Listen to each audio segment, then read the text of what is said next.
people wonder, can you use sprouting potatoes? Now, if you're a gardener like me, you can just go ahead and put these in the garden if you want. But if they're turning green and have eyes, just go ahead and peel it off. And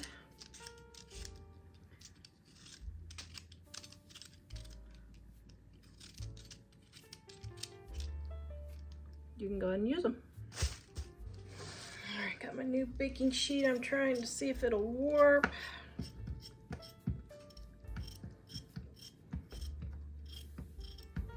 Now I was trying to make this a one-pan meal, but then I realized I think I'm out of chicken tenders.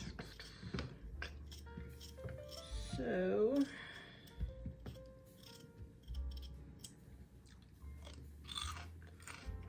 I don't know what I got in my freezer that I could cook.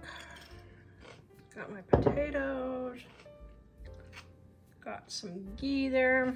You can use butter if you want. And my seasoned salt. I'm gonna let this melt and then I'll mix it all around. This video is brought to you by our Dining on a Dime cookbook. We have quick and easy recipes your family will love to help you get in and out of the kitchen fast. Please visit us at livingonadime.com. It's 25% off now. All right, let me see what I got in the freezer. Shoot.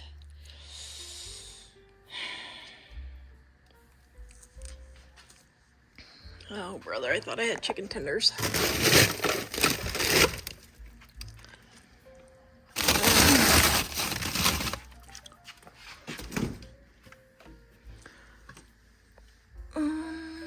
Wait, whoa, what's this? What's this?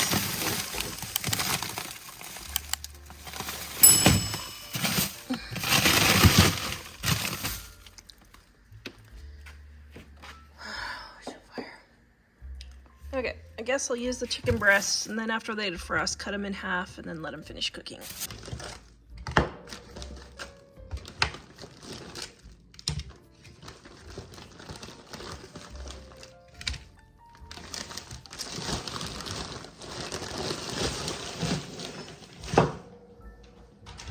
All right, I'm gonna add more ghee and some more seasoned salt.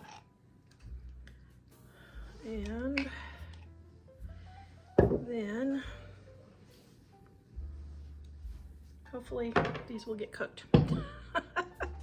Okay, so I'm going to use the roast sticky chicken. What I do is I 10 times the recipe and then I just put it in an empty spice jar, which I've got one right here, and I'll just put it in an empty spice jar. Oops, empty out my dill. And then I won't have to keep making it over and over again.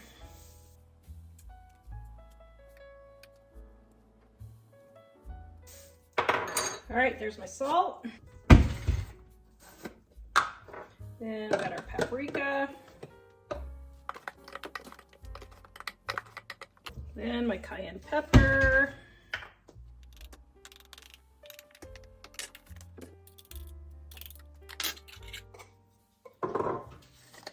And my onion powder. And garlic powder. And I don't have any white pepper on hand, so I'm only going to use black pepper.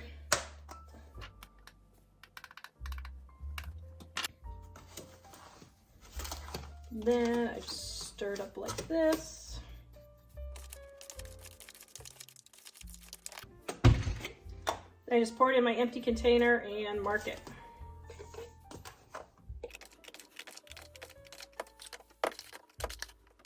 Whoops, I should have done that over the sink. Oh well, live and learn. This recipe is in our Dining on a Dime cookbook, volume 1, on page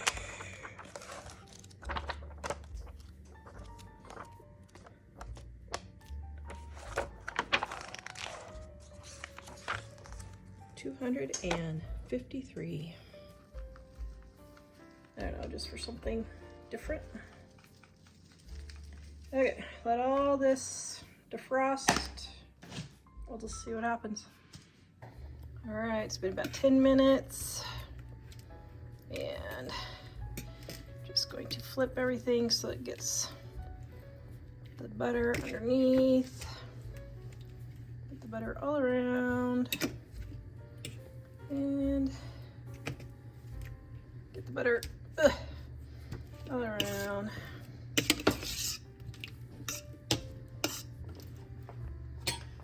And I'm going to add a little bit more roast sticky. Okay, now maybe we can get this cooking.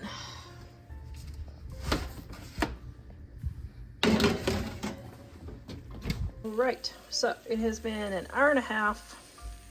It didn't need to cook for the last hour, but we had a slight delay with dinner, so I just left it in the oven. In the last 15 minutes, I just turned the heat off. Oh my goodness, this looks so good. This is my gluten-free dinner for the night.